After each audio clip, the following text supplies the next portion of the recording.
For this Olympics, we have 21 total suitcases. They're all the size of Ford Focuses. Small trucks. Small trucks. Because we want to make sure that we're prepared for anything. I mean, what if we get sent to the mountains? We've got to have a boot for that. What if we're doing a solid interview with, the president of somewhere? We have to have a brooch for that. I feel like when you're competing at the Olympics, the costume that you wear has to portray not only the music and the story of your choreography, but also who you are as a person, what you're all about, what you feel beautiful in, and of course it has to stretch and move with you. I loved getting into the character of whatever I was skating to. So I skated to Anastasia, for example, for my Olympic short program, and I tried to copy her dress as much as I could, just so you feel like when you step on the ice, this is a representation of your entire performance.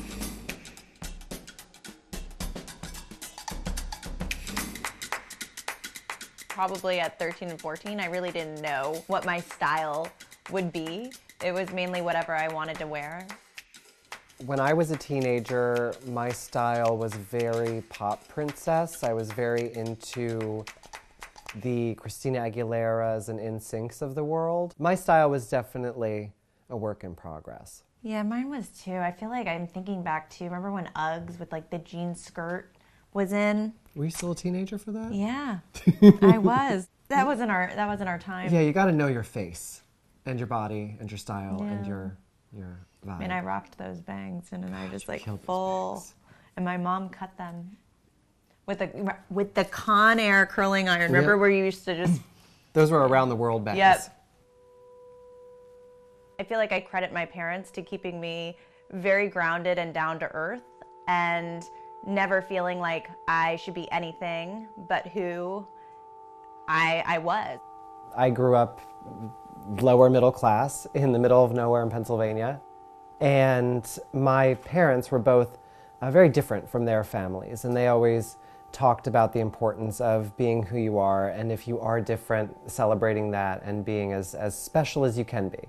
Because coming from a town like I did, everyone's the same. It's 99.9% white Christians who may or may not have had a close run-in with a cow at one point in their life. And that's where I come from. So my mom was like, yeah, Johnny, go be special, go do you. So when I'm choosing the things I wear or the things I say, it all really does come from the heart, because that's all I know. I don't know how to create an image. I don't know how to be premeditated, and I don't know how or understand why anybody would want to lie just for the sake of people thinking better or worse of them. I'm going to be who I am from the time I wake up to the time I go to bed until I die. And there's nothing that's going to change that. We like to provide our viewers with an atmosphere. It isn't just, these are the people that are talking and these are the people that are skating. Why not start off a show and get people ready for what they're going to see?